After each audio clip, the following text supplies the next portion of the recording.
Hello, OT friends, and welcome to the Uncommon OT series. I'm Patricia Modis, and I'm your host, a Filipino-American, native New Yorker, currently based in Los Angeles, bulldog mama, and an uncommon occupational therapist myself for the past 22 years. On this podcast, you will hear me proudly feature the unique careers of occupational therapy practitioners working in non-traditional and role-emerging practice areas, settings where OT is uncommon. I invite you to receive a dose of OT inspiration, to learn, to think outside of the box, and to be energized and motivated to follow in these unconventional paths. Happy listening.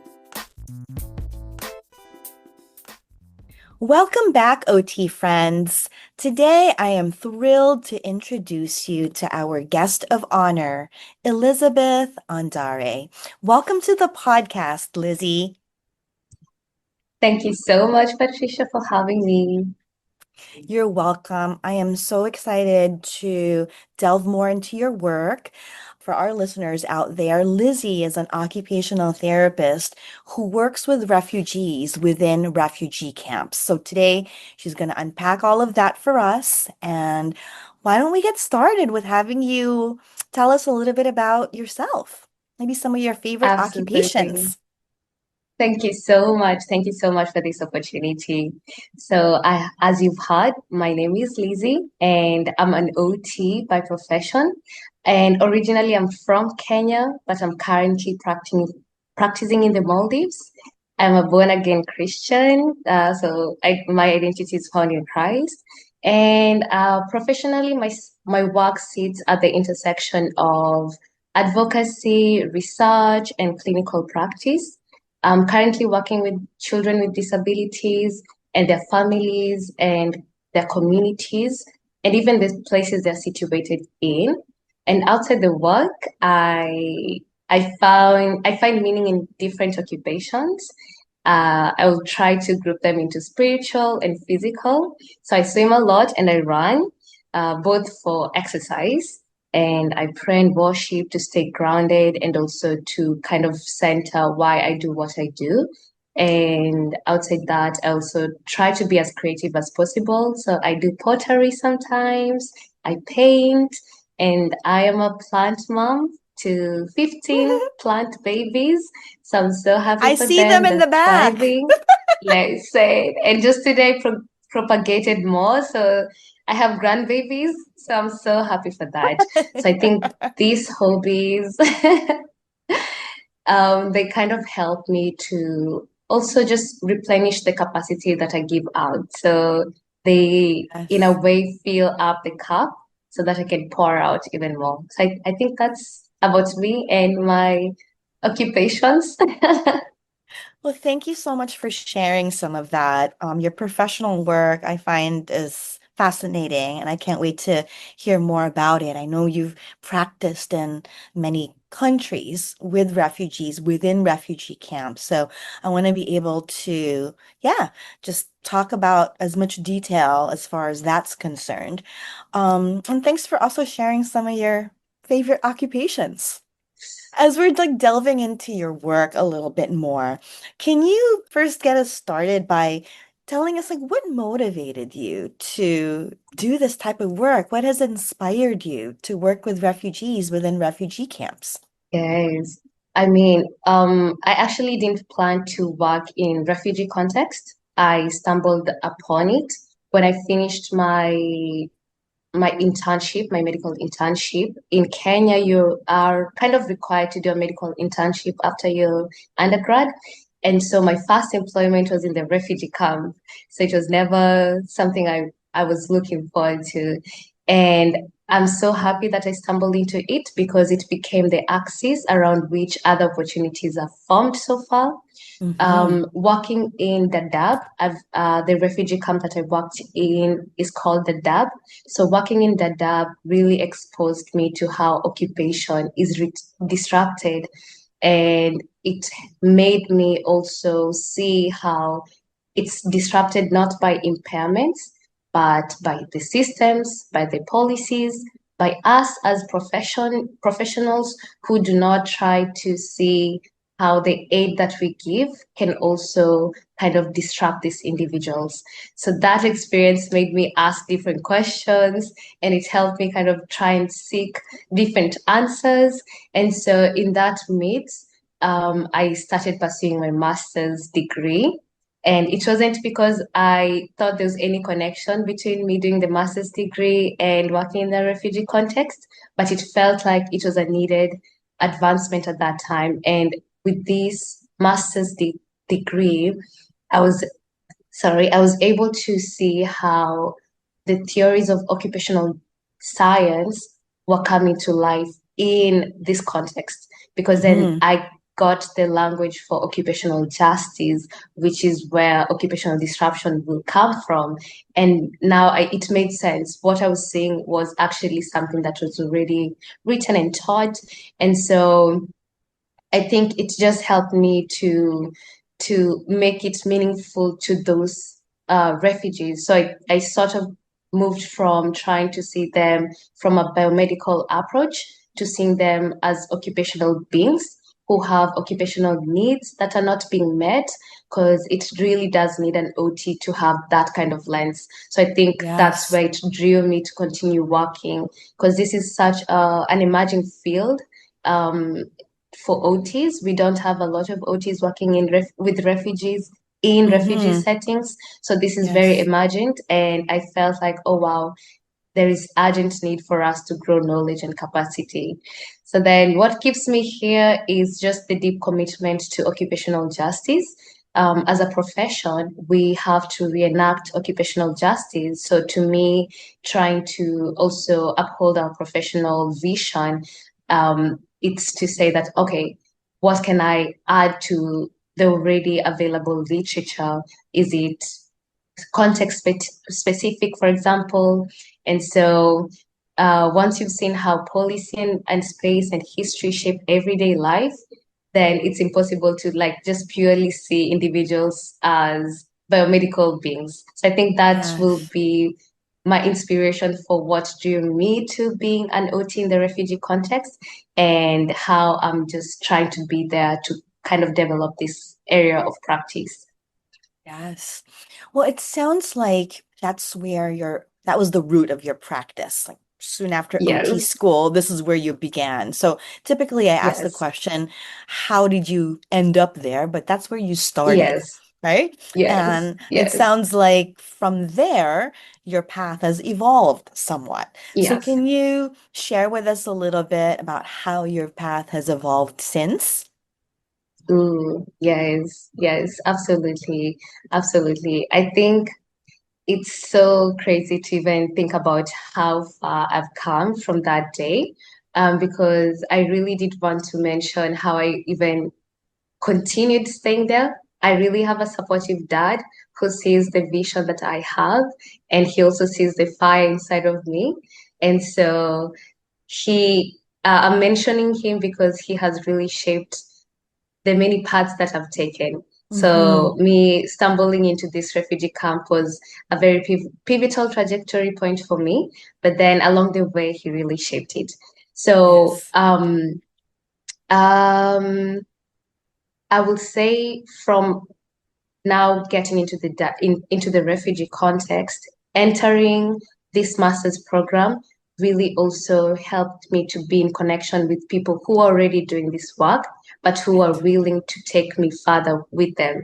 Hmm. I mentioned Margarita Mondaka, and she did so well in modeling what practice and theory is for me, because she practices at that time she was practicing at Karolinska Institute in Sweden, and so she was teaching while also researching, and I saw that was such a important aspect for it. So seeing how she was doing it really inspired me to continue this journey with academics and with practice as well. And Yes. so while collecting I decided to do my research, my master's thesis research in refugees, because I felt more convicted that I'll get into this field, if Yeah. it's migration and policy development or migration and health. However it will be, I felt called to be working with refugees or displaced populations. So I decided to do my research in occupational disruption. And I remember going back to the Dab at that time to collect my data. At this time, I wasn't going back as a practitioner. I was going mostly as a student to kind of just separate those two entities. And it was in that moment that I got into a traumatic event by the militia group in the Dab. It was really scary because we were shot at and we almost died because they were targeting our house, they were targeting our rooms, they were literally targeting to take us out. So it was really scary to see that this is the lived experiences of these refugees. And Wow. that moment in itself also was very pivotal because when I was really conflicted whether to leave the refugee camp or still continue collecting my data. And Margarita, who was my supervisor then, advised me it was wise for me to come out because if I don't report this data, so then this will not be out there. And to Yes. me, it was such an emotional decision to make because it felt like I was betraying the participants Mm, who at that time we were really close. We had built such a great rapport with them. And it felt like I was using them to say the least because I got what I want so I can leave. And also, secondly, the I had the choice to walk away from this kind of environment, but they do not have a they choice. do So not. that Yeah. really opened my eyes to seeing the reality of displacement. They do not have a choice. They cannot decide that tomorrow we will go back home. Many have done that. I have participants who decided that enough is enough. I'm done being a refugee. I'll go back to my country. But then the countries are not stable, so they end up coming back to Coming the back. refugee camp. So I really appreciated that time because it really shook me and it showed me that if I'm in it, I need to know the reality of it. I'm not saying I've lived everything that they've gone through, but just a glimpse of what they've gone through. And I think that's what shaped me even now to be able to say that as I'm working with children who are not in displaced context, how do I use advocacy as a tool to amplify their voice and the rights that they're being denied of? So I think that's how my path has come. That that incident helped me see them more as human beings who do not have a choice. And because they don't have a choice, then I felt it was up to me, not in a selfish way or in a salvation way, but just because I have their voices in the narrative they took, that I was able to say, okay, I'll do narratives to co-produce this knowledge to help amplify your voice. And every step that I've taken since then has been really more advocacy, research based, and clinical practice.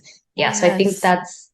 that's where I've been. And I want to also mention that after that, because I worked in the refugee context and it was mostly project management. So a lot of the things that we did was under, uh, we had to work with other people who are not medical professionals. And I never knew that I would use these skills outside that Dadaab refugee camp. But then when the war started between Gaza and Israel that time, there was need for OTs who are experienced in project management, but also who've worked in these war-torn areas, war-torn Hmm. zones to help rebuild the OT profession in Gaza. And I got to work with some great OTs. For the sake of their security, I'll not mention them.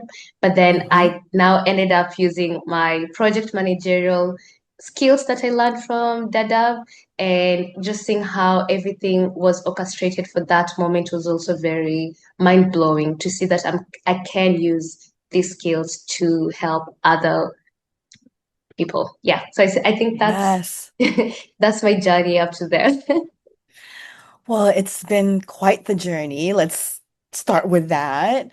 Um, it's just I'm so impressed. I'm in awe with just there's so many I don't know, I guess layers to your work. Yeah. Primarily kind of being physically safe, number one, right? We Mm, all know about the nervous system and how that can be impacted. So you're constantly in this sort of position where you always have to look over your shoulder, or there's always yes. an impending sort of danger that, you're concerned about, and still be able to do the OT work Yes. in addition Yes. to the advocacy. So I'm so impressed with the work that you're doing over there, and particularly in, this last incident that you shared with us Yeah. and how scary that was. But here you are, you're able to really kind of analyze the situation and in the end kind of Mm, come out of that really scary, traumatic experience with sort of like a greater understanding of the people that you're serving. So I'm even more impressed with that because thank you so much, Patricia. that's a lot to handle, for a Yes. person, and for a professional. So I hope maybe we can delve into that a little bit later too, because Yes. I'm sure there are other OTs who may be in a similar situation, and I think some helpful tips from someone experienced like you could be really helpful. But I also want to kind of just pull us back a little bit because I want to talk about Gaza. I want to talk about Kenya and how you moved to Gaza and then now ending up in the Maldives. Um, but let's take a step back, and would you mind describing for our listeners just the work that you're doing? I know we know you're working with refugees. We know you're working in these camps, but can you describe a little bit more for us, the setting? Um, what we know the population that you serve, but what are some of the needs that you're addressing? You talked about occupational deprivation. So if you can just Mhm. maybe, yeah, give us a better sense of what that setting might look like and some of the needs that you're addressing with those Mm, individuals. yes. So I will say that my practice as of now is split across contexts that look very different on paper, but they're very similar because I feel like I'm on the margins of, I'll call it OTs in the margins. That's how I'm seeing it, working with people who are in the margin of policy making. So I work with refugees in Dadaab refugee camp. I'm currently documenting how they experience profound occupational disruption in a context shaped by displacement. And it's very under-resourced. And the humanitarian aid, sorry to say, is very symbolic than rather than functional. And apart from that, I work also as a volunteer with the grassroots Palestinian effort to rebuild OT practice in a clinic and an OT training institute in Gaza and the West Amazing. Bank. And for safety reasons, I will not try to disclose that. But then I see, and currently I'm working in a pediatric clinic in Maldives, supporting neurodivergent children. And on the surface, it looks like a typical clinical job, but it's very uncommon because the clinic is privately run by business women who do not know and also not value as much as they should OT beyond its clinical output. So then Mm. this requires me to navigate business priority, advocacy for capacity building of parents and teachers, argue for system levels, changes that the management may not initially see as a role for a clinician like myself. So you Right. can see how these are scattered, but I see them as global global South issue and not because of their geographical reference, but because of the metaphorical place they have. These are people who are othered, people who are often underrepresented or often unheard. Hmm. I'm not sure. Before working in this place, I have never worked in a setting where we're run by anyone that's not human resource or a clinician. So this is the first time that I'm having to work under a businesswoman. So even in that sense, it's not easy for them to see us as people who wear different hats for these kids. So across these settings, I address both individual needs and Hmm. structural needs. So individual needs, these are the occupational needs that I initially mentioned. Most of them are very disrupted. And even with kids in the Maldives, they are systemically discriminated from school. And because of that, it's really hard not to look at them and advocate for those rights. Yes. So trying to question how the systems are shaped in a country as beautiful as this, which is not, it's not something that I thought I would come to actually experience. Because when I was coming to the Maldives, for me, it was mostly a mental break and saying that, okay, I can still practice OT, but still take a step back. But then when I came and I had to poetically start advocating for the rights of children who are being neglected, I was like, okay, God, okay, I see I what don't you're think you doing. can help it. You see. So then in this case, I try to co-produce intervention with communities, with these individuals who are marginalized, and also try to translate their lived experience into evidence for more like equitable programs. So um, research is something that I'm doing on the side to help me stay relevant in this field, but also try to be more evidence-based. And I think Yes. that that helped me actually see the connection or the similarity of these three very different on surface practices. Yeah. Yes. Different practices, yet similar systemic Yes, disruptions in there. absolutely. Yeah. So, okay. Thank you for that. And for kind of giving us, yeah, or pointing out the similarities within all those very sort of distinct settings. So here you are, you're in these settings. Would you be able to tell us a little bit about what a typical day might look like? What does a session look like? Do you run groups?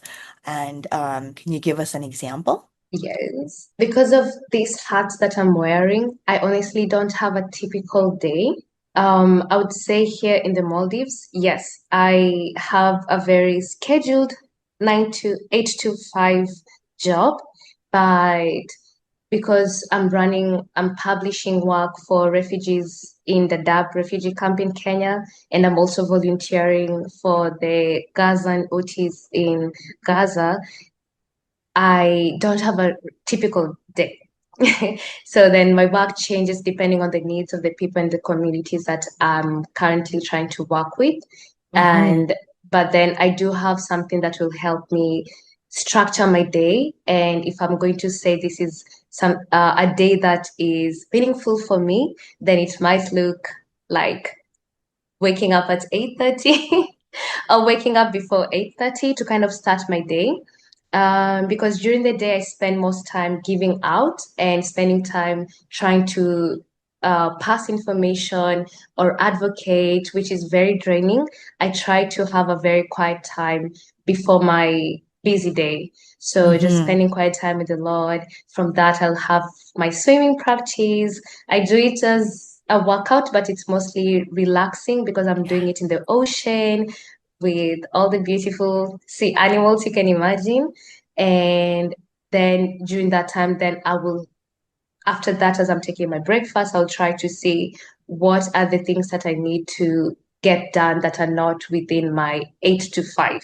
So if it's to help produce some project works for the Gazans people or to co-produce my work with the refugees in Kenya, I'll try to schedule it in before waking up. So Maldives is way ahead of time, so that's to my advantage. So then I can get things done, and then while they wake up, they'll get whatever they needed in time. So then from 8:30 to 5:30, I'm in direct practice. So I'm working with neurodivergent kids, and so I spend time with the managers, trying to educate them about the OT roles, and also just trying to advocate for the kids in a broader scope. So involving the parents to see how they also interpret some of the issues that the kids are facing, to also see how they either enable or disrupt these systemic issues. Because some parents, while talking, I've heard them say that, well, this is just how this is. If I'm asking them, or why is your child only going to school for 1 hour? This is not okay. This is just how it is in the system. If your kid has this diagnosis, the school just can't take it. So this is just how it is.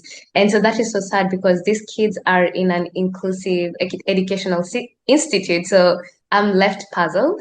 So then, Yes. even taking time to also tell the parents what it means for them to stand up for their kids is part of the work that I do. So I try as much as possible to not only focus on the skills that I give the kids with my clinical role, but also how I'm helping the community that they're situated in to also support them and meet them where they are. So I think that will be it. And so after work, I love cooking. So then I would go back home and just cook and tend to my babies, my plant babies, and often end up my day. Yes, I love them so much. Sometimes I don't feed them, I don't water them, but they still thrive. So that's really, I don't know, You motivating to have a know. green thumb. I do, but I killed one plant when I started out, and I almost gave up because I was like, oh, they said if you kill a plant, then you probably are not a plant mom. So I'm glad that I stuck through that horrific day, and now they just form a part of my evening routine. That it's so I don't have words for it. So thank you, my plant Yes. babies. Yes. So yeah, I think that will be my typical day. Yes, Absolutely love it. And it's quite a full day, right? it is a full day. Yes. And I love that again, the thoughtfulness of your work. It sounds like your current role in the Maldives is kind of like a typical pediatric setting position where Yes. there's a lot Yes. of, parent involvement, a lot of parent education, Yes. and, the advocacy piece that really comes along with our work. How about the work that you've done in Kenya or Gaza? Can you give us an idea of what a typical day there might look like within those refugee camps? So in Dadaab refugee camp, a typical day will be in that context, there was a typical day, there was a structure, and it was very almost predictable because of the security, uh, the high level of insecurity in that area. So we would go to ground zero. So this is where all the convoys will meet, from the different agencies. So we had people offering services from the WFP, which is the Wild Food Program, and CARE, which offered livelihood, sanitary, and us who were mainly primarily dealing with persons with disabilities. So we'd all go to the field together. And if your vehicle didn't make time to reach there by 8, it meant you're not going to the field. So always trying to make time, make sure you make time to reach ground zero on time was really important. So then we'd all leave at 9 a.m. to head to the field. And a typical day after leaving the encampment of the humanitarian workers will be either going to the community, which is situated next to the center, or staying in the rehabilitation center to capacity build some incentives. An incentive in this context means a refugee worker who is volunteering and hopefully wants to be an OT without the title, but able to provide the roles and the skill sets that we give to the community in a more um, mediatory form, because the whole aspect of a refugee camp is to be sustainable because we Mm-hmm. might not be there and we served a very large population. So trying to train volunteers to actually help us provide these services was very important. So then that will be an either the first thing in the morning, have meetings with the incentives, try to see which area of practice we're going to do. Most of it was surrounded around mental health and psychosocial support, peer-to-peer sessions. And because we had a lot of congenital malformations with the babies, also training them on some robust skills like serial casting, which was really taken up so well that we actually had some international organization like Cure come in to certify them as people who had that skill and uh, they can replace us in our absence. They can continue this work. So sometimes because of insecurity, we might return to our camps really early because sometimes there'll just be shootings or somebody will be abducted, and for our safety, we had to come back. So it was really hard to continue uh, the care we had or the plan of the day because first of all, we always had to ensure personal safety. And because it Mm-hmm. was also the responsibility of the UN, we were mandated to drop everything, regardless of the severity of what you're doing, to return to the camp. So then that would be that.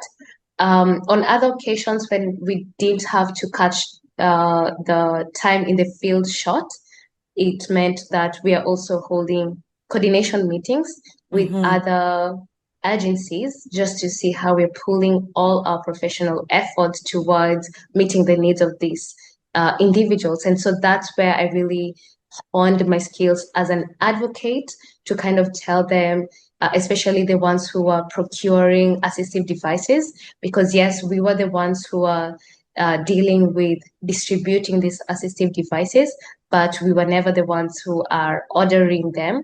So most of these assistive devices were very symbolic, like would have wheelchairs that literally would not move through the sandy terrains of Dadaab. Mm-hmm. And most of them are so big, they are really inappropriate for the usage of those individuals. So even trying to educate them on appropriate assistive devices was part of those coordination meetings, and also training them on disability etiquette because it really lacked serving that community.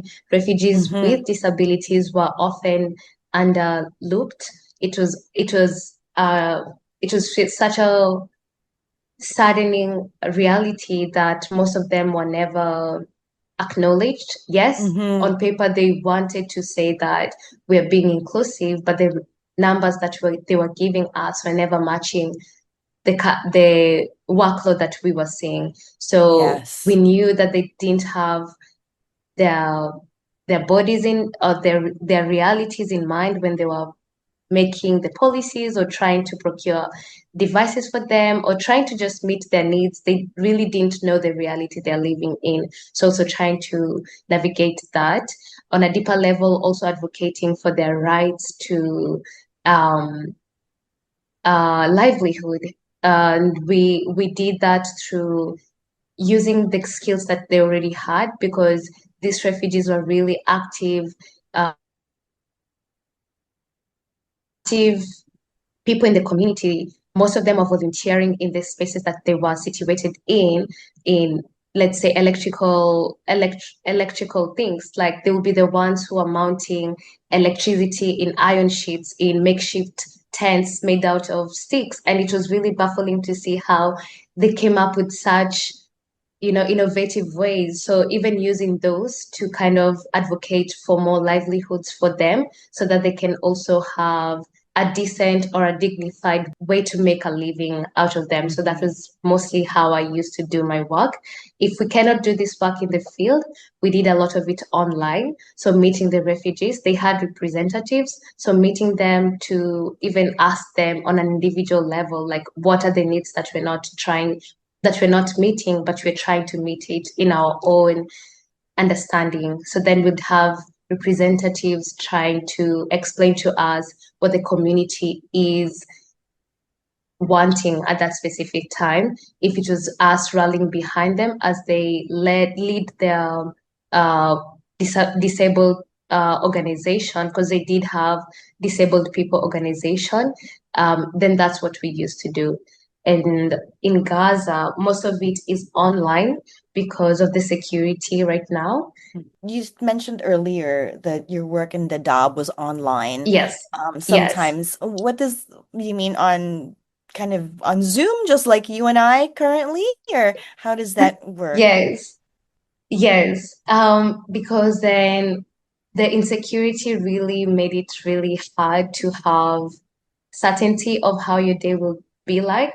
So Mm-hmm. we always had the backup plan to be able to still continue delivering these services. So And online, this it is the could be, the trainer portion you're able to do online, yes, correct? And yes, how yes, about yes, the work with the one-on-one work with the clients or with the refugees? yes, That was also done yes. online? Okay. Yes, yes, Amazing. yes, yes, because, and this is so, I want to be very also honest because even when we were in the field, we could never go to reach the people who are located far away from the center. We were only given security measures around the center, and the center means the town center. So most of the agents' offices were located in the center. So that's where the UN security deemed safe for people to walk To around be. freely. Got it. Yes. So, but being aware that people with disabilities will not always be able to reach this town center because the dab is very big. And I knew that the devices that they had were not really supporting mobility independence. So Mm-hmm. also being aware that even as I'm going to the field, it will also need for me to have um, sometimes Zoom calls for the parents who cannot have phones, also just phone call, a normal phone call to continue what now is called telehealth. At that time, I didn't know it was telehealth, but just continuing that because we would have the incentives with the parent in the field because they were able to move freely because they are Mm-hmm. refugees, so they were never at risk as humanitarian workers.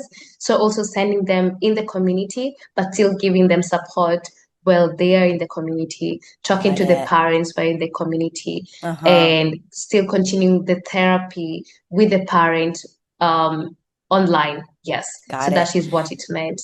Yeah.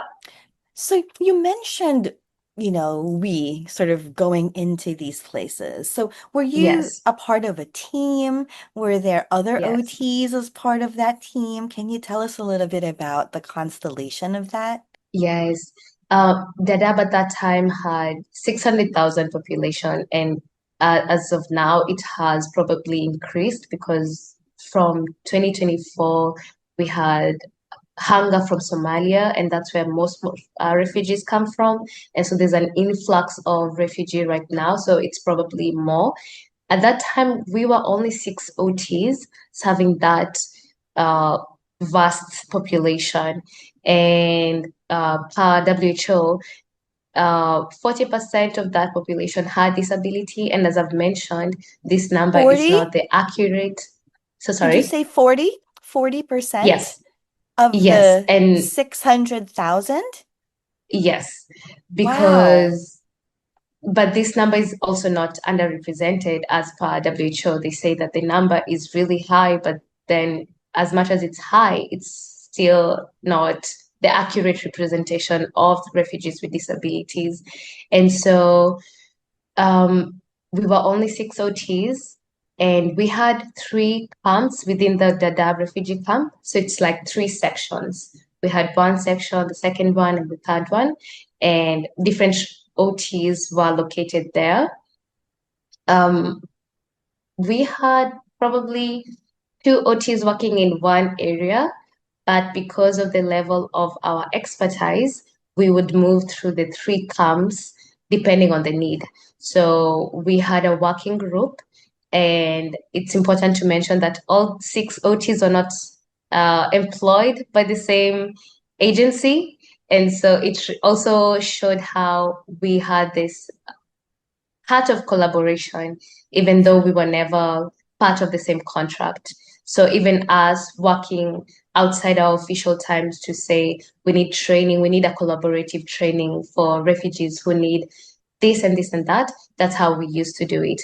And I mentioned incentives, and using incentives really helped us reach more refugees who are in dire need, and also helped break the barrier between the culture, the religion, because it really did affect the work that we did. So I think, yeah, just to answer your question, that we were only six OTs, but we had very supportive community outside the humanitarian workers. The community itself was very supportive in trying to help continue providing services to their people. Yeah. Well, it's an incredibly large caseload for six OTs to undertake. Yes. So I completely see where the vision of, the training, the incentives would really help keep this or keep these programs sustainable. Um, Yes. and maybe, it's a good way to kind of segue into the next question because my next question was going to be around challenges or maybe some recent successes or highs, right? Can you share with us some recent successes or challenges, or maybe in the other order, about your work with this group? Yes, absolutely. Challenges will be probably me having to come out of that refugee context in the way that I did. It felt short-lived because of the insecurity and because of the traumatic incident that I faced. Yes. And it did take a toll on my mental health. I'll not lie. And part of the reason that I came to the Maldives is my dad, is my father, because after that incident, I didn't know that it really affected my mental health the way it did. But because my dad really saw me or knew that it wasn't like me to just stay at home. It wasn't like me to, I didn't quit, but I wasn't doing anything proactive to continue pursuing OT. And so it was Mm, his initiative that helped me kind of um, take a meaningful step back, but still continue my work. So coming to the Maldives was his help. Um, so that was a really low moment for me. And I see it as a challenge that was also needed in a way, hmm. because of that step back, I was able to also see rationally, logically, how best to serve these people. Yeah. And highs, I recently graduated with my master's degree in OT, so that's really great. Congratulations. Thank you so much. And I'm currently co-producing my work with the participants I used at my master's thesis. I don't know when I'll be publishing or hearing the outcome of my publication, but that's also a high to know that I have this work that I can put out there for people to Yes. read. Another high is that I was a grant winner from the Inga-Britt Lindstrom. This is in Sweden. It's an organization in Sweden. And I was baffled to actually win this grant because they said it's because of the work I did with the refugee. And it really helped affirm the need for a very specific or context-based OT practice. And that's why it's important for me to also say that I'm an OT working with refugee in refugee settings, because we have Yes. OTs working with refugees, but in resettled areas. And so highlighting the very urgent need of refugees in refugee camps really sparked an interest from the global north, let me call it, so much so that they saw the importance of that work and awarded me this grant. So that was a really high because then the reason I'm counting it as a high is because I remember receiving that award or winning that award, and I was like, oh, so this is a big deal. I It's a always knew it was a huge big deal. deal, but I didn't know it. I actually didn't see it as a big deal for other people. I'm not sure how to put it because I thought, oh, well, people are doing really great stuff out there. People are so innovative. But then to get this in entity in Sweden, which I've never worked in Sweden, I don't know how, but somehow they saw that this is really an important work. I remember just telling Yeah. myself, this is a big deal. And so it kind of fuels my need to continue. Yeah, So it fuels you. And yes, it does. I think it's a huge, huge deal. And Yes. big congratulations to you on this award. Thank you so much for sharing, these successes. This award is so well deserved, and particularly in today's, political and world climate, Yes. there's so many displaced individuals.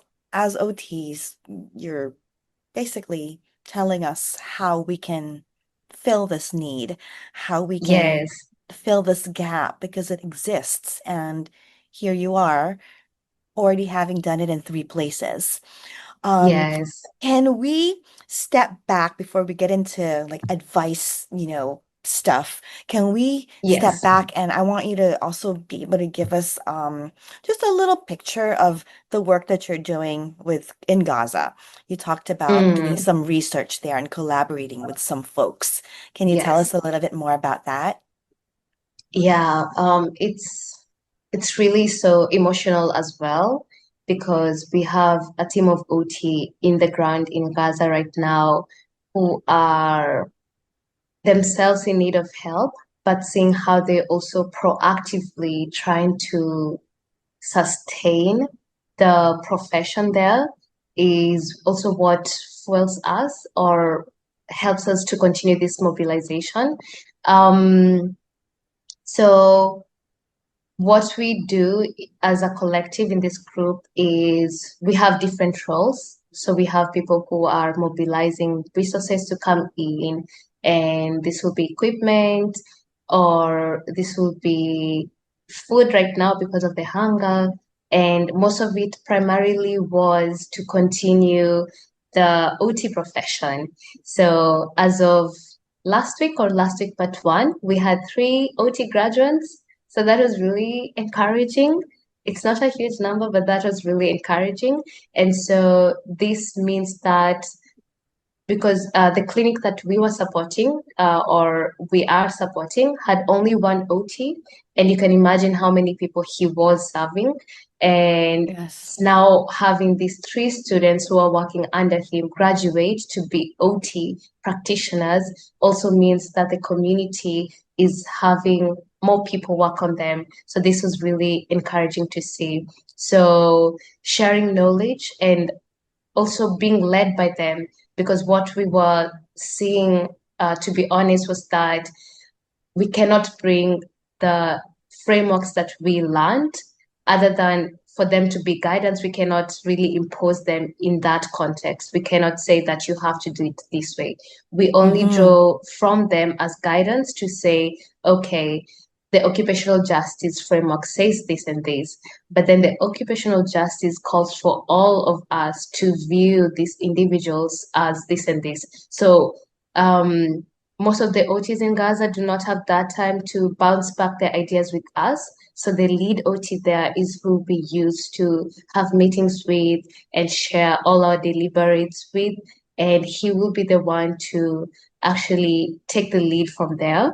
Because then there was also a need to translate all of the works that we were doing in Arabic to kind of cut back the time that they will need to translate it because we noticed that it lost the meaning when we just used English and they had to translate it, rather Mm-hmm. than giving the whatever implementation or intervention that we needed to be implemented to the lead and having him go through it, translate it. And we also had uh, part of our team, we also had OTs who spoke Arabic and they also helped in that capacity. Great. So I think most of it was knowledge generation and cutting back the time that they need to write reports, to collect data, to stay informed, to use evidence-based practice because they really do not have time to go back and study and make sure that they're being evidence-based practitioners.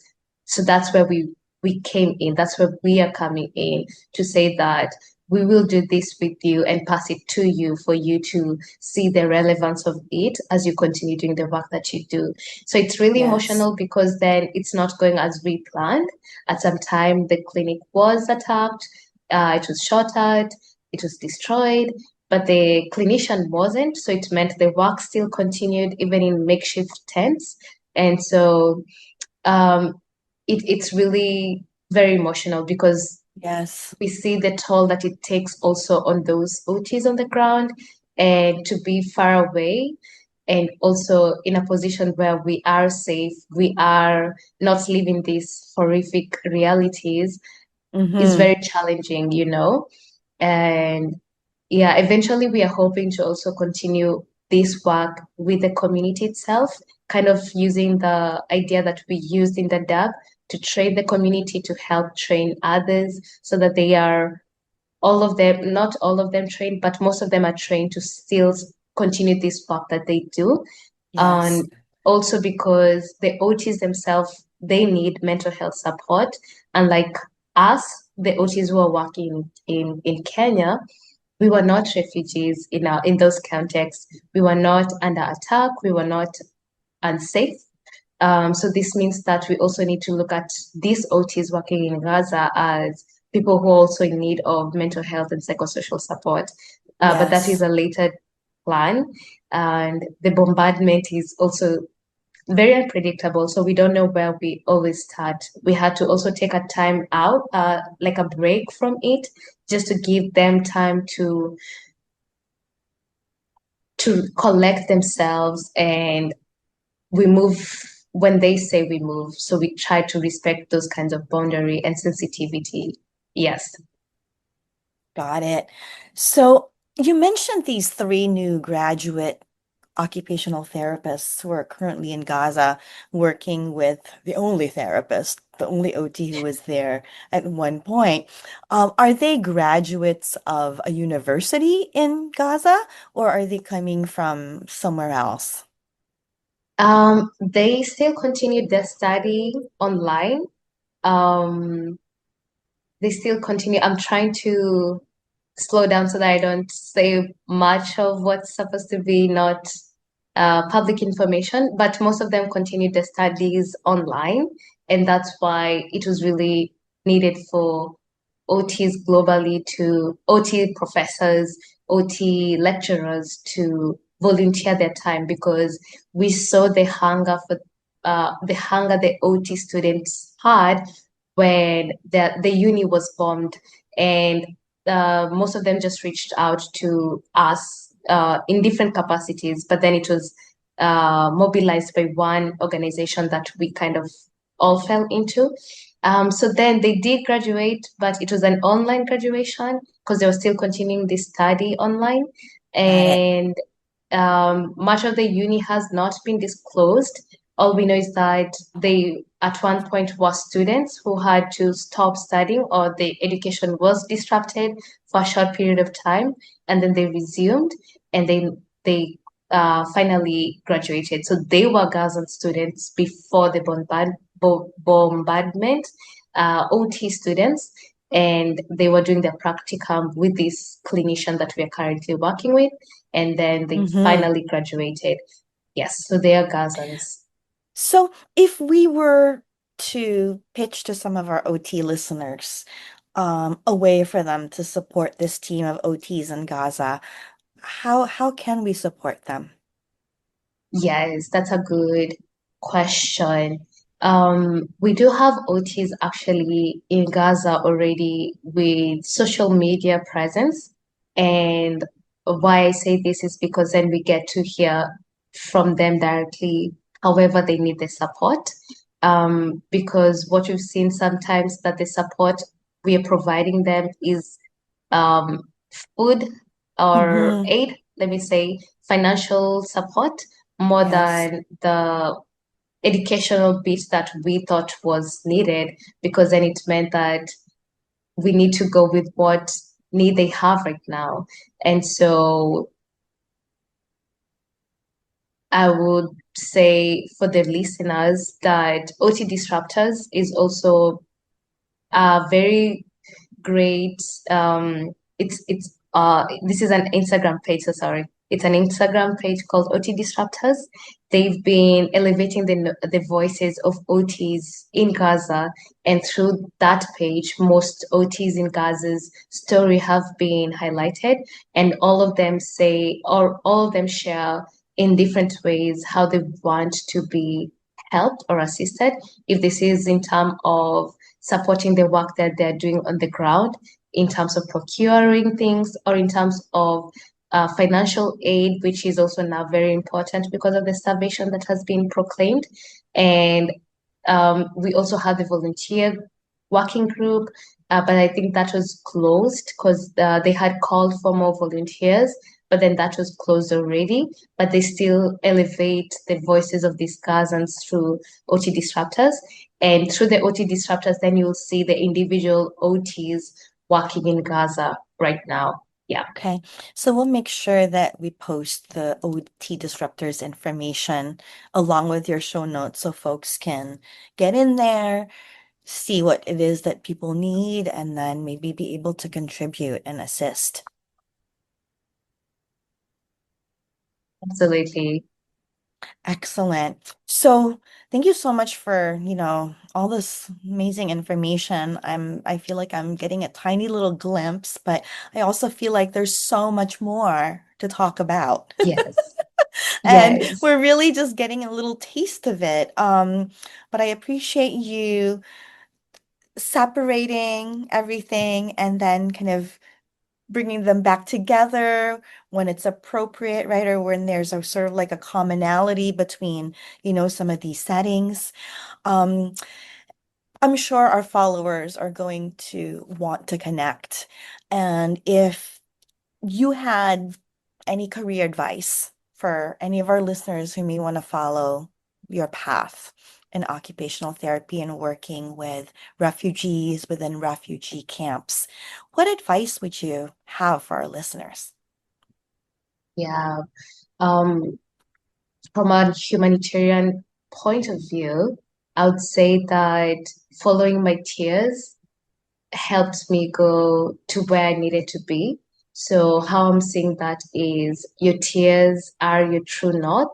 Wherever your heart is tender, wherever your heart is weighed down by an issue, be it mental health, be it kids with cerebral palsy or refugees, I feel like that's your true north, that's your compass, that's where you need to go, because those burdens are meant to be carried by you. That's how I see it. And so my advice then career wise will be get grounded in clinical skills first, and then try to branch out and seek interdisciplinary experiences. I volunteered a lot way before I even graduated. I was volunteering while I was a student. And so I feel Hmm. like this in different settings, in different OT settings. So this really gave me a feel of the different areas of practice that we have as OTs, and also helped me be more grounded before I decided that this is actually what I wanted to go. And I would say research is something that I would advise the listeners to pursue. It could be operational research, not merely being an academician or pursuing a PhD, which would be also important, but just operational research always asking questions, always was asking, why am I doing what I'm doing? Or why is this not working the way I would want? Or why is this client not happy with what I'm doing? Because I that is what helped me when I was in the refugee camp. It's when I asked a disabled refugee boy, why are you not getting married? And when he responded that this is an important occupation, but it will not be meaningful for me to get married in a refugee camp, I actually knew in that instance that this is occupational disruption, that kind of connected the dots. So always asking questions, and finally being humble, and always knowing that you are never an expert. You are just but a vessel, that a voice that this or yes, actually a vessel. You're just a vessel where these voices can be amplified from. So always trying to approach our work with humility, the people we serve with humility, always wanting to learn from them, even though we have so much knowledge, we do, but we do not have the knowledge of the people we serve. So they are the experts of their lives. We just have the skill set for it. So this really helps you be more overall grounded. So yeah. Great, great advice. I love that. Following your compass, staying curious is another great one that you mentioned. Are there any common myths or misconceptions that you'd like to demystify about the work that you do? Absolutely, absolutely.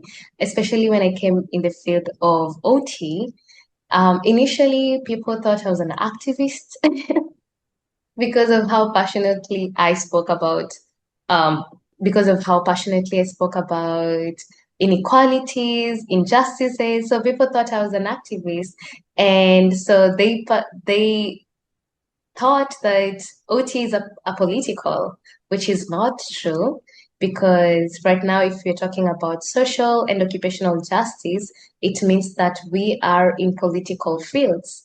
So to be Yes. able to access occupation, to be able to participate in those occupations, to be able to define a meaningful occupation, we have to check what the policy surrounding it says, the infrastructures, the fundings, and these are all political forces. So then to me, I want to demystify that fact that OT is a political, it's very much political. And one skill that I've mentioned is that an advocacy role is part of an OT role, and this is very political in nature. So yeah. I absolutely agree with that. I don't think there's a day that goes by, and I know we work in completely different settings, me working in interim housing, but I don't think there's a day that goes by where I'm not advocating for something for one of my clients. Absolutely, yes. And also, even in the minute way that we see things, I think all of it goes back to politics, you know? Yes. Even when we tell the parents, oh, you should not eat this. For example, now that I'm working with neurodivergent learners, trying to create a diet for them with the nutritionist, we need to look at the availability of the resources, which is very political as well. So, yes. Absolutely. So thank you so much, Lizzie, for sharing about your work. I'm again so amazed by the work that you do.